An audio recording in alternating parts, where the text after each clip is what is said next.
बड़े नेता हैं वो चुनाव प्रचार में लगे हुए हैं देश भर में और मोटा मोटी इस पे डिस्कशन हो चुकी है और जल्द ही लिस्ट निकाल देंगे। दूसरी आपको हिसार की और सिरसा की सीट की दावेदारी रही है। हिसार की सीट बड़ी हॉट सीट हो गई है क्योंकि एक ही परिवार के 3 सदस्य चुनाव लड़ रहे हैं और जब जनता के बीच में जाते हैं तो कांग्रेस को लेकर ये कहा जाता है यदि नॉन जाट या ओबीसी चेहरा आता है तो टिकट निकल जाएगी, तो कैसा मानते हो?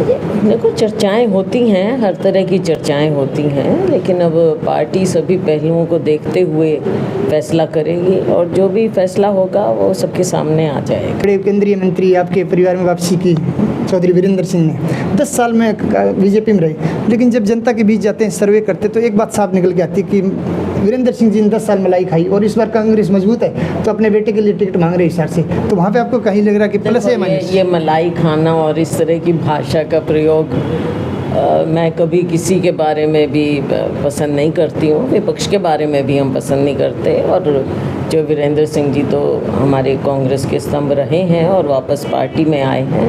हमें खुशी है कि जिन भी कारणों से ये गए उस समय, लेकिन कांग्रेसी दिल से कांग्रेसी रहे ये और वापस कांग्रेस में आए हैं, इस बात की खुशी है और अब कांग्रेस पार्टी को मजबूती देंगे। कांग्रेस की मजबूती की बात करें, कांग्रेस अभी काफ़ी अच्छा परफॉर्मेंस कर रही है, चाहे राहुल गांधी की यात्रा हो, चाहे आपने हरियाणा के अंदर यात्रा की, काफ़ी पॉजिटिव रिजल्ट निकले क्योंकि खासकर जनता के बीच में आप गए। और एक कल प्रधानमंत्री जी ने बड़ा एक अनोखा बयान दे दिया कि मंगलसूत्र को लेकर यदि कांग्रेस आती है तो महिलाओं का सोना गिरवी रख दिया जाएगा, बेच दिया जाएगा, उस पर क्या प्रतिक्रिया? आप सोच सकते हैं कि इनकी किस तरह की सोच है, कैसे। एक और मैं समझती हूँ कि इस तरह की जो भाषा का प्रयोग है और जो बात कही है ये एक और महिलाओं का अनादर है और दूसरी ओर आप पूरे समाज को, महिलाओं को धर्म के नाम पर बांटने का प्रयास कर रहे हैं। ऐसी बातें शोभा भी नहीं देता।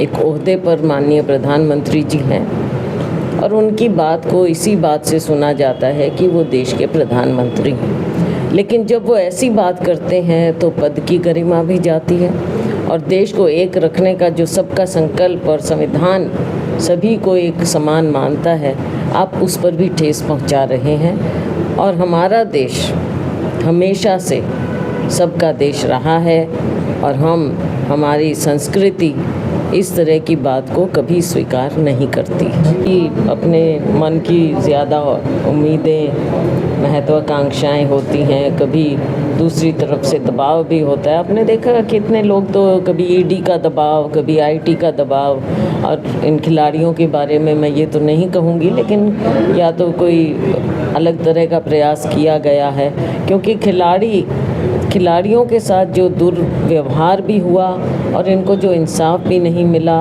और जो हमारे समय में खिलाड़ियों का मान सम्मान था वो भी छीन लिया गया है। तो भारतीय जनता पार्टी ना स्पोर्ट्स के तरफ से, ना स्पोर्ट्समैन की ओर कोई ना तो ध्यान देती है, ना उनको मान सम्मान, और ख़ास तौर से जो हमारी बच्चियां हैं, महिलाएं हैं, लड़कियां हैं, उनके प्रति तो बिल्कुल भी भारतीय जनता पार्टी का या इनके नेताओं का ना मान सम्मान है और ना उनको न्याय और ना उनको जो मिलना चाहिए वो भी नहीं देते हैं।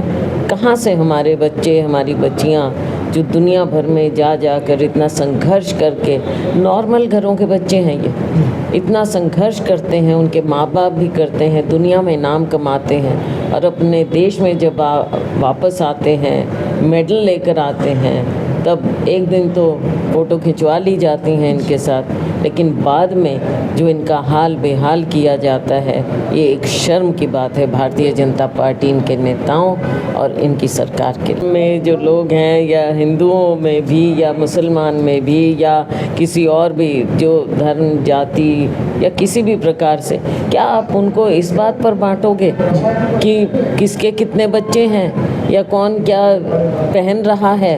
इन चीज़ों पर ये देश, देखो हमारा देश बहुत बड़ा देश है और हमारी हज़ारों साल की संस्कृति है। हमारे तो वेशभूषा आप थोड़ी दूर जाओगे वहाँ पर बदल जाती है। लोगों की जो अपने ट्रेडिशन हैं और बातें हैं वो बदल जाते हैं। हमारे यहाँ हर तरह का, चाहे कोई किसी भी जाति का है, अनुसूचित जाति के हैं, हमारे अनुसूचित जनजाति के लोग हैं, हमारे बैकवर्ड क्लास के हैं, पिछड़े वर्ग के। देश की संस्कृति कुछ ऐसी रही है, जब तक उनकी पहचान हम देश के विकास में नहीं करेंगे तब तक बात नहीं बनेगी। और आप देश के विकास की बात ना करके, हर समुदाय के विकास की बात ना करके, आप उन पर जब ऐसे उंगलियां उठाकर, मैं सिर्फ एक समुदाय या एक धर्म की बात नहीं कर रही, आप जातियों के साथ भी ऐसा ही करते हैं। हरियाणा में हम देखते हैं, दूसरे राज्यों में हम देखते हैं। अगर आपको धर्म नहीं तो जाति के नाम पर आप बांटने की कोशिश करते हैं। केवल और केवल ऐसी राजनीति वोट के लिए करना ये देश स्वीकार नहीं कर सकता है। आप 10 साल से सत्ता से बाहर हो, तो मैं ये जानना चाह रहा हूँ कि इस बार कितनी सीट पे आपकी लग रहा है कि पूर्ण बहुमत से सरकार आएगी या फिर गठबंधन से? देखो, गठबंधन हमारा मजबूत गठबंधन है और जिस प्रकार से हम मिलकर चुनाव भी लड़ रहे हैं, हमें पूरा विश्वास है। दिन ब दिन हर चरण में आप देखेंगे कि भारतीय जनता पार्टी के जो खोखले नारे रहे, 400 पार, कब फिर नीचे आ गई 370, अभी आप देखेंगे जैसे जैसे चरण आगे जाएंगे तो इनको तो मेजॉरिटी तक जाने में ये छटपटाएंगे। हरियाणा में कितनी सीट मान के चलें कि एक आम आदमी पार्टी को आपने दी और 9 आपके पास में, तो 10 में से कितनी सीट? देखो, हमारा प्रयास होगा कि हम 9 की 9 सीट, बल्कि 10 की 10, क्योंकि गठबंधन भी हमारे साथ है तो हम सब मिलकर चुनाव लड़ रहे हैं। हमारा प्रयास यही है कि हम 10 की 10 सीटें जीतें। इसके 2 कारण हैं। एक कारण, जैसा आपने खुद बताया, चाहे राहुल जी की यात्रा रही हो, हमने भी यात्रा की, लोगों में एक उत्साह पैदा हुआ है, वो एक बात है। दूसरी बात, जो भारतीय जनता पार्टी की गलत नीतियां हैं उनके खिलाफ भी आज जनता खड़ी हो गई है। इनके लोगों को एंट्री नहीं मिल रही। एंट्री क्यों नहीं मिल रही? क्योंकि जनता नाराज़ है। आपने गरीब आदमी को नहीं पूछा, आपने हर जगह, जो हरियाणा सरकार की हम बात करें, आपने खुद हार मानी है, जो आखिरी मौके पर आपने मुख्यमंत्री को बदल दिया। आम नागरिक को आपने फैमिली आईडी में या किसी इस तरह की बातों में, किसान को हर तरह से आपने इनको पोर्टलों में फंसा कर रख दिया है। तो जनता को न्याय कहाँ से मिलेगा? कांग्रेस पार्टी ने वायदा किया है, 5 न्याय हम लोगों को दे रहे हैं, 25 गारंटियाँ दे रहे हैं। हम हर एक वर्ग के साथ न्याय करेंगे। बहुत बहुत धन्यवाद। धन्यवाद।